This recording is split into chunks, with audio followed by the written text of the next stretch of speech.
Selamat malam semuanya. Ya, ini Aftok edisi 25 November 2024. Seperti biasa, malam ini kita akan berikan update market IHSG dan juga membahas ide-ide yang masuk di kolom komentar Aftok edisi terakhir, edisi 24 November hari Minggu kemarin. Kita akan bahas satu persatu sesuai dengan permintaan ya. Cukup banyak sepertinya yang masuk di kolom komentar.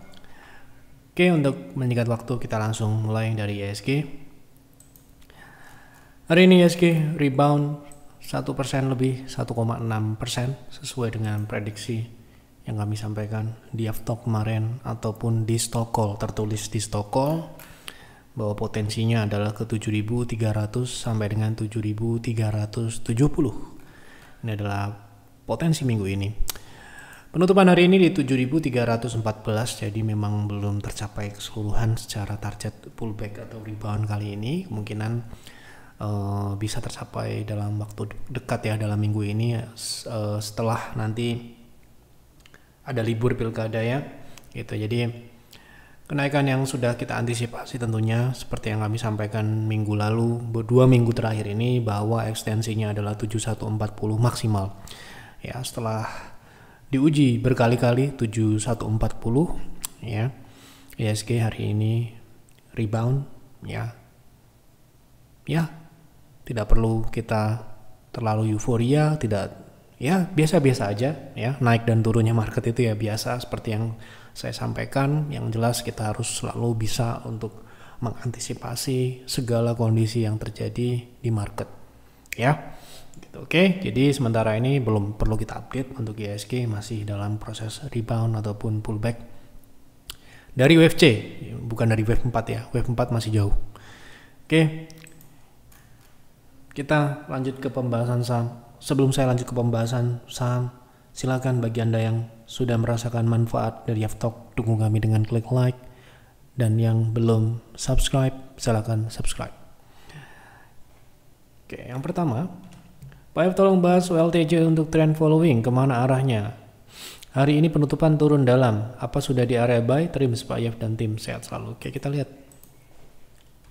Kita pakai EMA60 ya. Kalau di Bulls Hunter pakai indikator yang khusus ya, spesial atau beda gitu ya daripada indikator yang kita gunakan di Aftok gitu ya. Jelas ini uptrend, sahamnya uptrend, dan untuk trend following ya, untuk trend following tentunya area buy yang ideal itu adalah ketika harga semakin mendekati yang namanya support trend. Kenapa begitu ya? Semakin dekat dengan support trend, semakin kecil risk secara teknikal, gitu ya. Apakah sekarang ini saham ini masih uptrend? Jelas masih uptrend, ya. Jelas masih uptrend. Jadi kalau kita melihat dari arahnya, arah masih naik untuk jangka menengah panjang, namun untuk jangka pendek ini dalam koreksi-koreksi yang wajar, ya, masih dalam proses koreksi dengan target di 1605. Jadi kalau harga saat ini, berapakah risk secara trend, risk terhadap trennya gitu ya? Kita lihat di sini potensi risknya ya. Kalau dia turun ke support trend line itu 6% ya. Nah, kalau misalkan dia patah trend, itu risknya di bawah 10%. Jadi menurut saya, ini tentu saja tidak sama dengan private trading room yang sangat ketat dalam hal memproteksi yang namanya posisi ya. Kita di private trading room itu nggak boleh loss lebih dari 5%, bahkan kalau bisa 0, sekian persen gitu ya. Nah, kalau di Bulls Hunter ataupun di trend following, strategi trend following yang santai, tentu saja ya risk itu akan berbeda, risknya akan jauh lebih besar ya, karena kita patokannya tidak bisa kita batasi, batasannya adalah tren yang berubah. Ketika ini edukasi dulu ya, ketika kita membeli sebuah saham untuk trend following, stop loss dilakukan jika tren tersebut berubah. Nah, tren berubah tidak bisa dipatok 1%, 2%, 3%, 5%, 10%. Tergantung nanti pola pematahannya seperti apa. Tapi kita bisa lihat di sini, kita perkirakan tren ini akan patah sebesar 9% penurunan dari harga penutupan hari ini. Gitu. Oke. Lanjut ya. P1 untuk invest masuk di harga berapa? Oke, kita langsung ke teknikal ya. Saya tidak perlu cek ini layak atau tidak, Anda sudah cek sendiri ya. Nah, kalau kita lihat dari teknikal jangka panjang ya, saat ini P1 ini kan konsolidasi di rentang 580. Ini resist area ya, 530 ini adalah resist area. Kemudian support di 400 sampai dengan 364.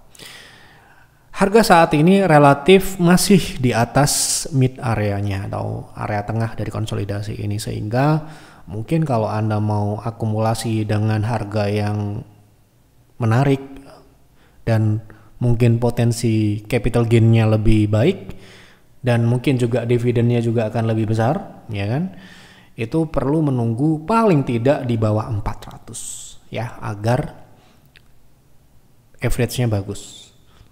Ya, gitu. Nah, kira-kira dikasih apa enggak gitu kan? Nah, itu ya.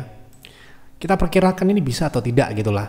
Biasanya kalau konsolidasi itu level yang memungkinkan secara Fibo itu biasanya 0,6 biasanya dapat. Sekarang ini harga relatif berada di 0,6, atau ya bagusnya memang di 0,7 yang kebetulan memang di 402 atau 400. Jadi semakin dekat dengan 400 atau di bawah 400 itu sangat bagus untuk akumulasi saham yang konsolidasi P1 ya, gitu. Oke. Mohon analisa PNL untuk swing, masuk di berapa, jual di berapa. Makasih banyak Berkas. Lalu kita lihat dulu apakah memang saat ini bisa di tradingkan atau tidak. Kalau masih perlu menunggu, nanti kita akan lihat target turunnya dulu ya.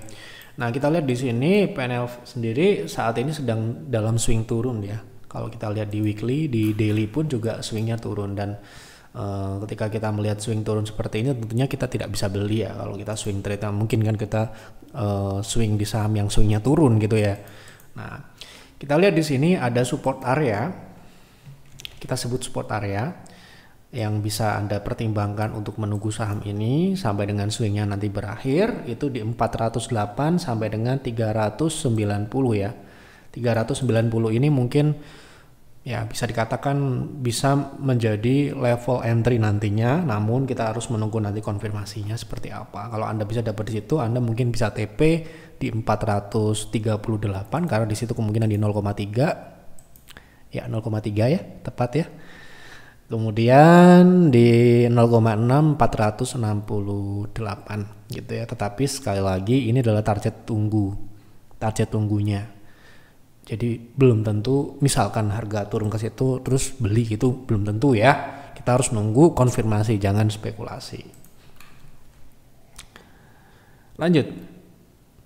Saham KIN apakah layak invest? Jika iya, baiknya masuk di harga berapa? Ya, layak invest tentunya, karena saham ini kan juga pernah masuk ke peers ya, seperti yang sudah sering kali kita sampaikan. Namun kita memang sudah jualan ya.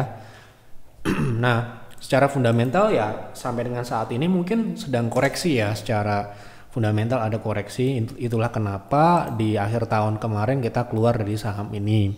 Tetapi penurunan kinerja ini menurut kami ya wajar ya. Memang itu akan menjadi alasan kita keluar tahun lalu. Ini kita ulang-ulang ya, karena memang seperti itu ya. Kita keluar tahun kemarin di bulan November ya. Kita switch dengan saham Cimori di 3.500 di peers ya, gitu. Jadi kenapa kok kita jual di kuartal 4 2023? Karena sistem kami ya mendeteksi potensi koreksi fundamental. Jadi ketika kita investasi itu kan ya, patokan kita adalah proyeksi. Oke. Proyeksi 1 tahun, 2 tahun, 3 tahun. Nah, ketika harga sahamnya memang sudah naik, kemudian fundamentalnya ada potensi untuk koreksi yang sudah terbaca, sudah diperkirakan, ya tentu saja kita akan merealisasikan profit. Dan kita tentu saja mencari alternatif investasi yang lain, entah itu saham sejenis atau saham yang beda sektor atau industri. Kebetulan pada case di KIN ini kita switch ke saham Cimori waktu itu di 3.500, hari ini Cimori di harga 5.000 dan masih hold.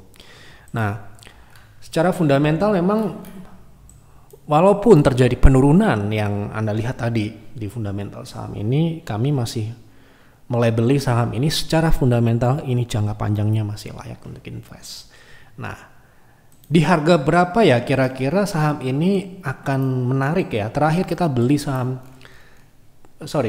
KIN ini average kita di sekitar dulu 439. Tentu saja untuk beli di harga itu ya akan ya kecil kemungkinan ya kan, bisa aja tetapi kecil kemungkinan gitu toh. Nah, berarti kita harus menunggu yang sedikit di atasnya mungkin ya gitu. Nah, ini kan sekarang berada di atas EMA ya. Kalau kita lihat di monthly itu di 580 ya, itu mungkin setinggi-tingginya kita misalkan kita mau buyback, tapi saya belum ada berkas masuk terkait buyback atau reakum atau mau rekomendasikan lagi saham ini ya. Di peer sendiri masih belum melakukan buyback ataupun reakumulasi di saham KIN sendiri. Jadi mungkin mereka masih menunggu di 580 atau di 0,6 yaitu di 515. Jadi di bawah 600 kira-kira. Tapi sekali lagi untuk reakumulasi atau tidak, rekomendasikan ulang atau tidak itu tergantung juga kondisi portofolio ya. Kalau di portofolio kita memang ada space atau ada ruang untuk kita masukkan saham baru, mungkin kita akumulasi lagi. Tetapi kalau tidak ya tidak. Tentunya ada pertimbangan saham yang lain yang lebih dianggap lebih menarik dibandingkan saham.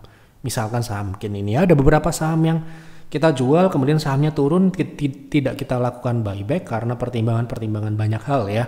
Misalkan ya seperti kemarin di PIR ya, BRI turun sampai dengan 4.200, 4.000, PIR tidak melakukan buyback karena mungkin PIR masih menganggap saham ini masih terlalu mahal untuk dibeli ya. Gitu. Ya banyak hal lah yang bisa dipertimbangkan. Yang jelas kalau Anda mau tunggu saham KIN paling tidak ya di bawah 600 itu baru mungkin akan menarik. Perkara dikasih atau tidak saya tidak bisa pastikan ya, tetapi mungkin secara teknikal di area tersebut memungkinkan. Kemarin Pak F katakan jika BRPT naik ke 820 sampai 825 bisa masuk seharian kerja, tahu-tahu BRPT jam 15.00 sudah di 890. Ya memang kalau kita sekarang ini banyak ini ya sekuritas baru yang canggih-canggih ya, nggak kayak dulu. Kalau saya zaman dulu awal-awal dulu harus telepon dulu ya kan, harus kasih instruksi ke broker saya dulu gitu ya. Kalau sekarang ini sudah bisa otomatis ya, kalau kita set misalkan saham ini hit level sekian itu bisa auto buy dan sebagainya gitu ya. Mungkin itu fitur yang sekarang ini bisa dimanfaatkan, tapi juga harus hati-hati ya. Canggihnya teknologi itu juga bisa menjadi sebuah masalah kalau kita tidak tahu cara menggunakannya dengan bijaksana gitu ya.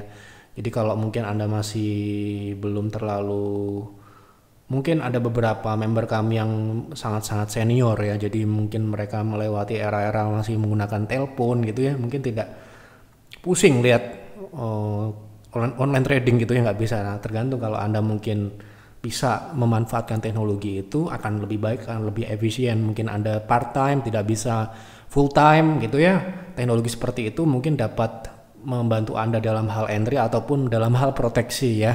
Gitu. Jadi kebanyakan orang itu juga nggak hanya telat beli tapi telat dalam hal cut loss sehingga ya mohon maaf nyangkut gitu ya. Itu yang berbahaya juga ya. Kalau kita kelewat beli ya it's okay, tetapi kalau kelewat jualan dan sahamnya turun kemana ya kita bisa lebih pusing lagi gitu ya. Jadi itulah untuk adanya teknologi ini ya kami rekomendasikan untuk digunakan, namun Anda harus benar-benar menguasai ya perintah-perintah yang ada di dalam online trading zaman sekarang. Era now ini serba canggih, semua serba otomatis gitu ya, tapi tetap Anda harus pergunakan itu dengan bijaksana.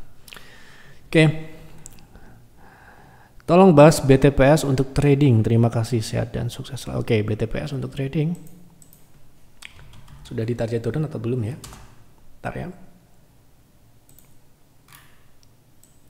Kita lihat di sini masih downtrend ya. Untuk swing trade kita lihat di sini sahamnya berada di 1,2 ekstensi. Target turunnya 1,6 ya. 1,6 itu target turun terdekat sudah tercapai dan sudah terkonfirmasi rebound dari 910. Kemudian target turun selanjutnya itu 770, jadi butuh proses ya. Untuk swing harga saat ini mungkin ya bisa dikatakan cukup untuk swing trade ya. Kalau kita lihat di sekarang ini kan 1,2, mungkin untuk ke 1,6 itu butuh proses untuk pullback dulu ya. Potensi upside dari harga saat ini sekitar 11% yaitu di 1020 ya. Kalau dia lanjut ke EMA 60 itu ke 1100 itu sekitar 19%. Jadi ini risknya cukup minimal ya, cukup kecil kalau Anda mau proteksi di 900. Artinya kalau dia turun ke bawah 900 atau 905 ke bawah itu berarti potensinya ke 1,3. 1,4 di 855. Nanti bisa buyback di situ. Oke. TPMA apakah saat ini sedang membentuk pola double bottom? Target reversal terdekatnya di area berapa? Kita lihat apakah saham ini downtrend.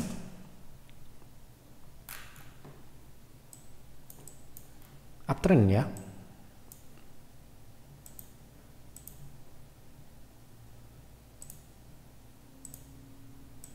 Masih uptrend sejauh ini. Oke, mungkin yang dimaksud ini tren minor ya. Nah, apakah ini membentuk sebuah double bottom atau istilahnya pola reversal gitulah ya. Kita lihat dari sini target reversal atau target pembalikan dari wave koreksi ini atau tren koreksi minor ini itu berada di 670 ya. Sebelumnya kan dia membentuk sebuah resist di situ. Ya, jika dia lewati itu berarti swing naik ya. Gitu. Mohon arahan Pak Yef untuk swing di MTL. Terlihat sudah apa ini? Sudah naik dari 560. Berapa target naik jangka pendek saat ini? Kita lihat dari technical sekarang ini sudah di target naiknya, pullbacknya itu. Target selanjutnya mungkin yang ditanya ya. Target selanjutnya setelah kalau dia bisa lewatin itu, target selanjutnya berada di 635. Masih di lebih rendah dari 655 atau lower high. Oke. Pak Yef, apakah benar jika suatu saham dengan val maksudnya val ini apa?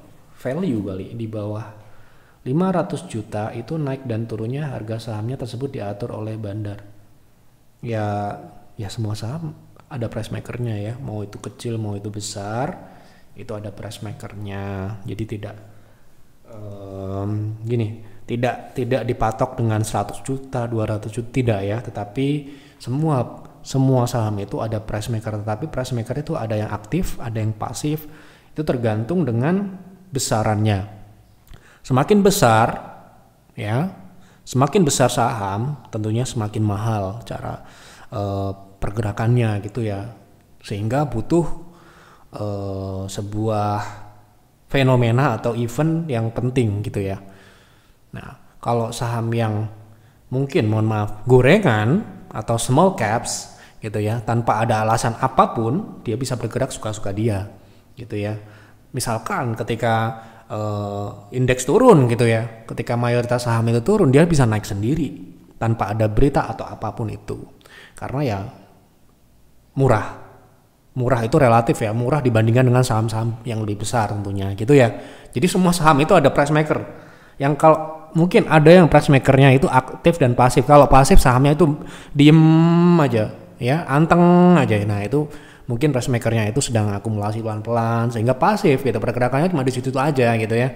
Nah ada juga yang seperti itu, ada yang aktif sekali, transaksinya itu muncul terus di running trade gitu ya, seolah-olah saham ini pergerakannya menarik gitu, padahal sahamnya juga kadang diam aja gitu, tapi transaksinya terus-menerus diaktifkan. Ada yang seperti itu juga ya, macam-macam gitu ya. Jadi kalau kita tidak bisa mematok 500 juta itu yang diatur, tidak ya, tentu saja ada yang transaksinya 500 miliar pun juga ada yang gerakin gitu ya, ada price makernya, semua ada ya. Tapi masalahnya gampang dan susahnya itu tergantung dengan kondisi dan juga biaya yang dikeluarkan. Kalau misalkan mau menggerakkan naik saham big caps padahal indeks lagi tidak naik atau marketnya lagi nggak mendukung, ya itu membutuhkan cost yang lebih besar. Ya tentunya sekali lagi mereka tetap membutuhkan partisipasi retail atau publik gitu ya untuk membuat sebuah pergerakan itu gitu ya. Oke. Lanjut ya. Terima kasih Pak If atas penjelasan tentang ICT. Bagaimana pengalaman Pak If? Apakah pernah menggunakan strategi trading menggunakan ICT? Bagaimana hasilnya? Terima kasih atas pembelajaran sebagai trader pemula. Saya sedang mencari strategi trading yang paling cocok untuk saya. Gini ya. Seperti yang saya sampaikan kemarin bahwa konsep analisis ICT ini itu cukup ini ya. Cukup kompleks dan subjektif. Jadi secara analisis itu subjektif. Misalkan kita ingin menganalisis smart money di BRI, tentu saja berbeda dengan smart money di INPC misalkan. Ya. Jadi tidak bisa di copy paste strategi itu ke saham yang berbeda. Ya, sehingga karena kami ingin responsif dan ingin mengotomatisasi sistem, baik itu screener sampai dengan output yang yaitu rekomendasi yang lebih aktif dan lebih agresif, tentu saja kita tidak menggunakan ICT ya. Kalau ICT itu mungkin saya hanya di saham-saham tertentu saja saya pakai, saya sudah hafal gitu ya smart money-nya itu bagaimana dia bergerak. Nah, itu bisa seperti itu. Masalahnya kalau kami di private trading room itu tidak trading pada satu atau dua saham. Semua saham kita tradingkan. Yang ada potensi ya kita akan tradingkan, kita rekomendasikan gitu ya. Jadi kelemahan dari ICT sendiri memang subjektif ya. Jadi setiap saham itu memiliki smart money yang berbeda ya, istilahnya price maker yang berbeda, karakteristik yang berbeda, sehingga tidak bisa diotomatisasi ke dalam sebuah sistem trading. Sistem yang istilahnya bisa mengakomodir semua saham yang ada di bursa efek. Jadi ketika rules ini terjadi, kita rekomendasikan. Itu tidak bisa seperti itu. Kemudian tadi sudah saya kasih tahu ya bahwa smart money saham A itu beda dengan smart money saham B. Ya, jadi tidak bisa kita istilahnya duplikasi sebuah strategi itu untuk trading di semua saham. Ya, sedangkan kita ini kan di private trading kita trading di semua saham. Tidak bisa, kecuali Anda mau trading pada sebuah saham saja yang Anda ingin pelajari terus-menerus dengan sangat konsisten sehingga Anda bisa hafal price imbalance-nya di mana ya, support dan resist ini dibentuk seperti apa, kemudian di mana price maker ini akan distribusi, di mana price maker ini akan mereakumulasi lagi. Nah, seperti itu. Jadi otomatis Anda harus menghafalkan saham-saham tertentu saja ya.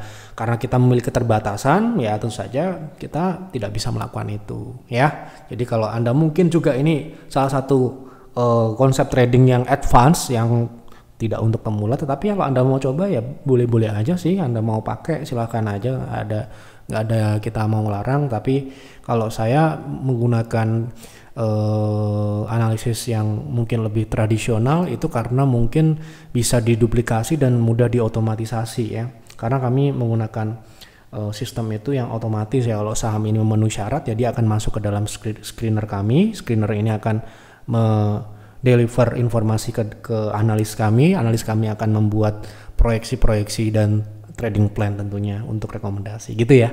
Jadi saya pernah menggunakan hampir semua strategi, dan tentunya kita dalam memilih sebuah strategi itu kita sebelum kita pakai itu tentu saja kita uji coba dulu ya, kita backtest dan sebagainya. Tentu saja untuk ICT ini sulit untuk kita pergunakan untuk semua saham, hanya saham-saham tertentu saja untuk kita bisa Dan itu akan lebih kompleks ya kalau saham-sahamnya ini sudah beda-beda gitu kan, saham ada 800 gitu.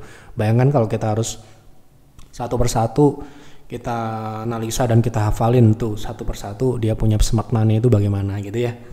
Tapi nggak ada salahnya, saya dulu juga, saya sampai sekarang pun masih menganggap diri saya pemula dan terus belajar. Saya terus penasaran dengan strategi-strategi yang ada yang sedang diperbincangkan. Saya juga coba-coba karena ya itu tugas saya sebenarnya, mengeksplorasi apa yang ada sekarang yang baru-baru, strategi-strategi baru, baca jurnal internasional untuk kita aplikasikan ke dalam entah itu investasi ataupun dalam trading. Selalu kita, karena saya selalu menganggap saya itu harus terus belajar dan terus menjadi pemula. Ya, sampai kapanpun hanya akan berkembang jika kita mau terus menganggap diri kita ini sebagai pemula yang terus belajar. Ya, gitu. Oke. Lanjut ya.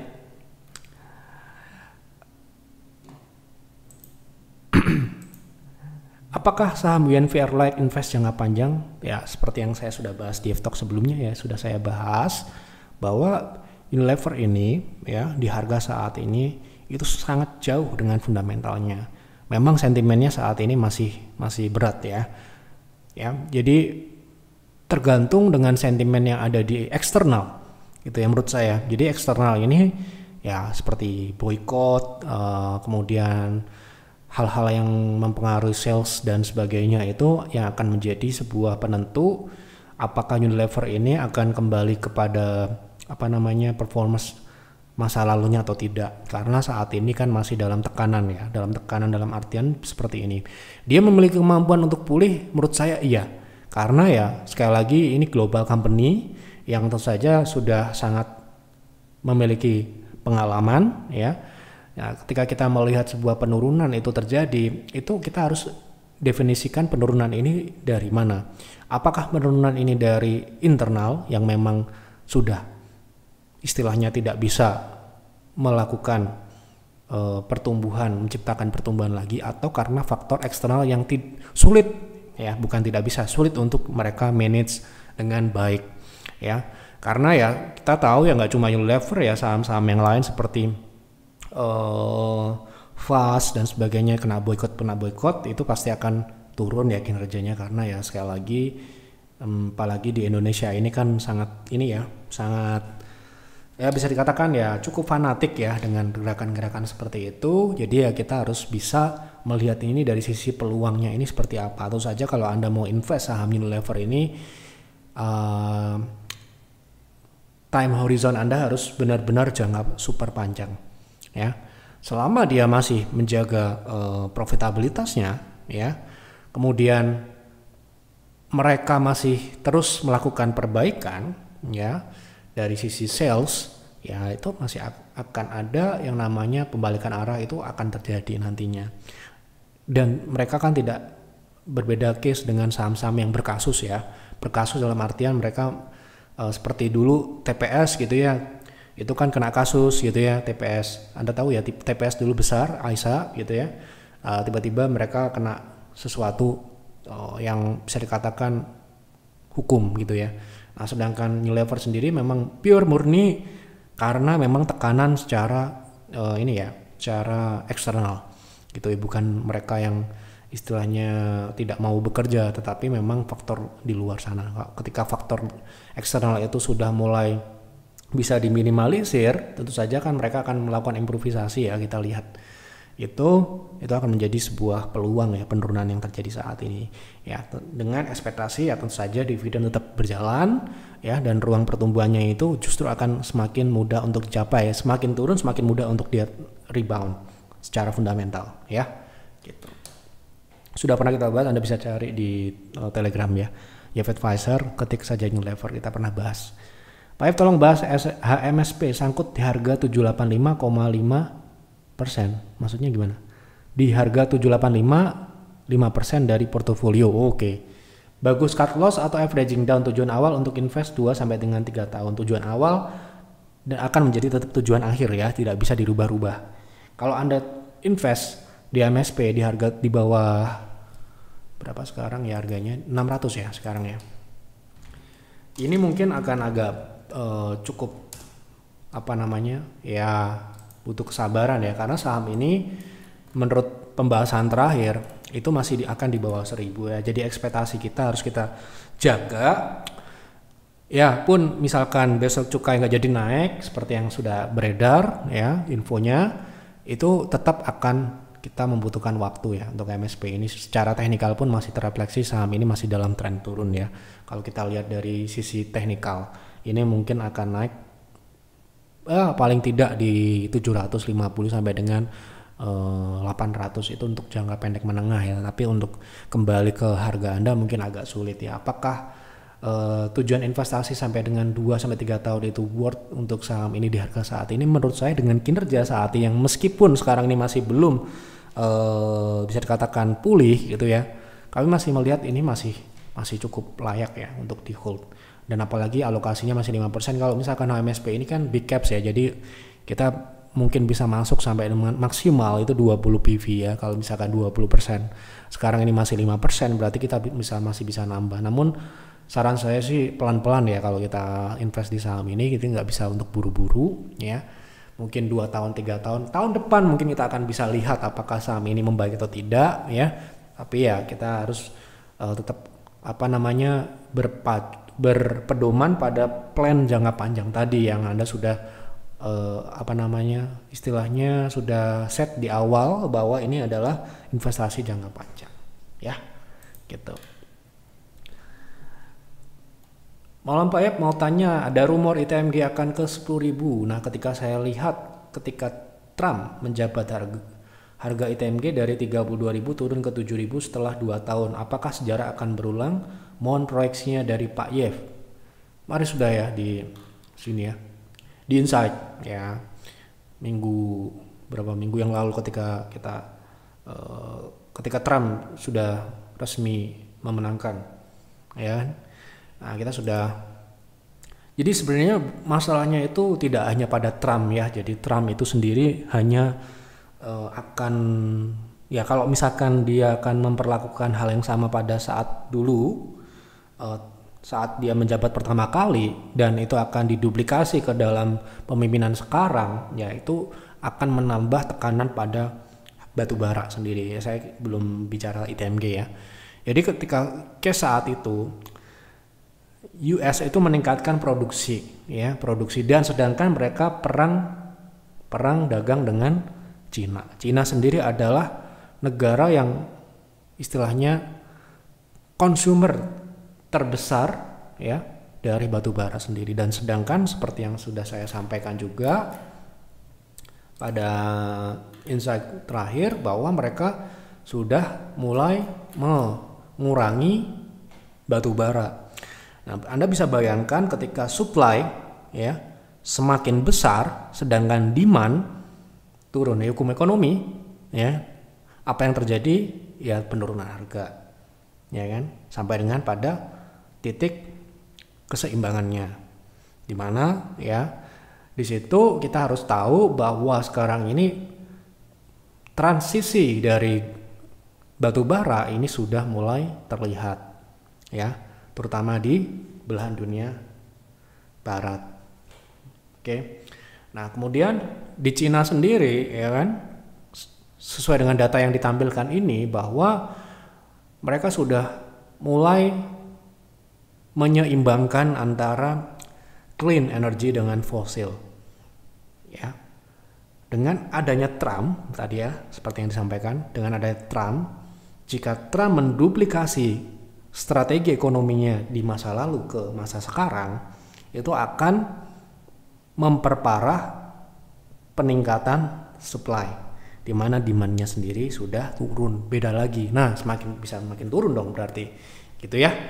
Nah, jadi sebenarnya masalah ini sudah ada sejak transisi yang sudah digalakkan ya secara global gitu ya. Nah, untuk batu bara sendiri kami masih belum melihat potensinya seperti di tahun seperti sebelum pandemi, karena penurunan yang terjadi itu disebabkan oleh pandemi ya, penurunan harga batu bara yang sangat jauh itu tadi disebabkan oleh kepanikan yang terjadi dan juga perang waktu itu. Tapi saya lihat sekarang ini ya secara teknikal batubara pun belum menunjukkan tren naik ya, sehingga ya saya bilang apakah bisa akan ke 10.000. Nah ini harganya sudah kami sampaikan ya, baik itu Bukit Asam maupun ITMG ya, tapi ini untuk member kami ya tentunya. Jadi ya kita akan coba, ini beda ya jawaban ini mungkin dengan yang ada di website, karena website itu yang bikin bukan saya ya, advisor kami tentunya. Nah sekarang ini kan sedang konsolidasi ya.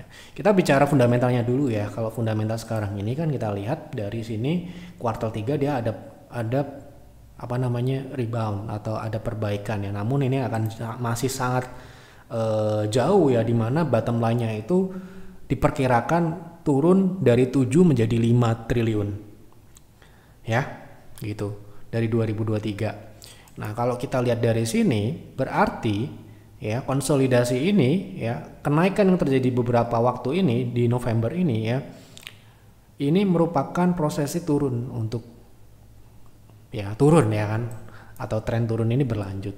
Nah kita coba lihat ya.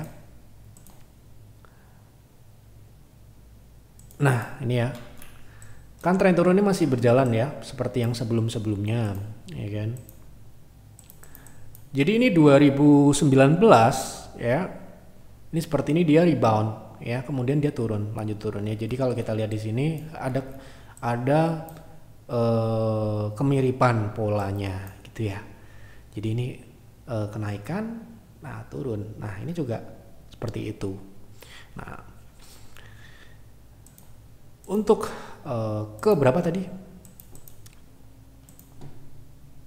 10.000 ya, 10.000. Oke, kita akan pergunakan teknikal ya kan. Kalau fundamental kita sudah coba bahas gitu ya. Secara teknikal ini mungkin sama ya, beda ya dengan yang ada di web.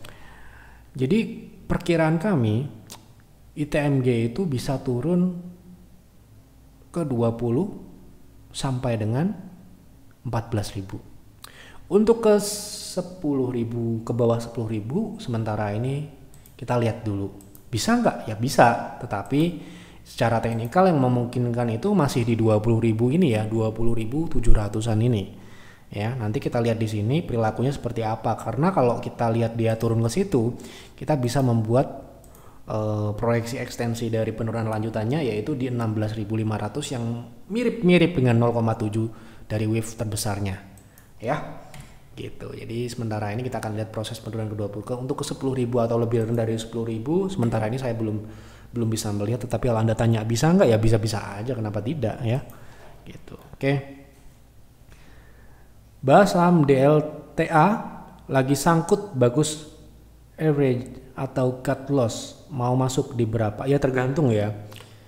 Kalau kita trading tentu saja nyangkutnya berapa persen, ya kan? Kalau saya kan menganggap ini trading ya, karena tidak ada penjelasan, saya anggap trading itu aja. Nah kalau kita lihat di sini sahamnya konsolidasi ya, tapi di support ya. Kalau Anda mau nyangkutnya di berapa dan berapa banyak, ini juga menentukan kita bisa beli atau tidak. Kita bisa sarankan nambah atau kurangin gitu kan, tergantung kita tahu berapa alokasi yang sudah Anda belikan di saham ini gitu kan. Nah kalau secara teknikal sih ini di support, jadi ya risknya harusnya minimal gitu ya. Jadi Anda mungkin bisa tambah, tapi sekali lagi Anda harus tahu batasan menambah sebuah saham itu sejak dari awal plan. Jadi ketika kita mau beli saham ini, saham DLTA ini, kita sudah tetapkan berapa maksimal kita boleh beli saham ini gitu ya, supaya tidak kebanyakan belinya, tidak terlalu membebani portofolio yang membebani nanti stres ya kan. Nah ini berlaku untuk orang yang seperti saya ini yang dananya terbatas, tetapi kalau mungkin dananya unlimited ya beli aja, turun beli gitu kan. Nah kalau duitnya seperti saya yang pas-pasan seperti saya ini ya harus ditetapkan sejak awal, saham ini maksimal beli segini ya, kalau dia turun kita bisa nambah tapi nggak boleh lebih dari ini gitu ya. Nah mungkin besok lebih diperjelas lagi ya, sudah beli berapa banyak ini bukan berapa miliar atau berapa ratus miliar, tetapi sudah beli berapa persen gitu ya. Assalamualaikum, untuk masuk PTBA di harga sekarang apakah layak untuk dividen invest?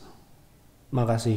Kalau Anda bertanya kepada saya untuk saham, semua saham komoditas untuk dividen saya tidak rekomen ya. Kenapa? Ya dividennya pasti tidak stabil. Kadang besar sekali, kadang kecil sekali kalau lagi nggak pada siklusnya. Sedangkan kalau saya, sekali lagi mungkin beda dengan Anda. Kalau saya mau cari dividen yang konsisten dan mudah untuk kita hitung dividen di masa depannya. Ya, gitu. Jadi kalau PTBA, ITMG, oh memang besar sekali dividennya. Apalagi kemarin BSSR, kita juga invest di saham itu tetapi tidak mencari dividen. Kita juga invest di United Tractor 2020 tetapi tidak mencari dividen. Karena pure kita nyari capital gain aja. Ya, bisa dikatakan ya kita memanfaatkan siklusnya aja. Setelah siklusnya selesai, kita out ya. Nah, kalau dividen kita mencari yang konsisten, setiap tahun ada kenaikan tetapi tidak terlalu signifikan, nggak masalah, yang penting kita bisa ukur, kita bisa kalkulasi ya.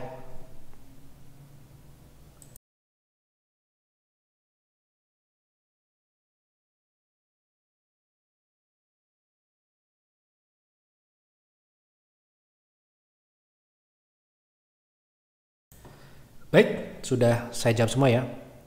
Salam sehat selalu Mas Jeff, terima kasih. Oke, sudah saya jawab semua apa yang ada di kolom komentar, semoga tidak ada yang terlewat.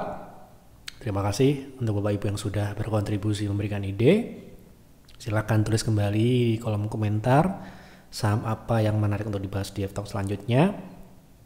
Terima kasih, selamat malam dan selamat beristirahat.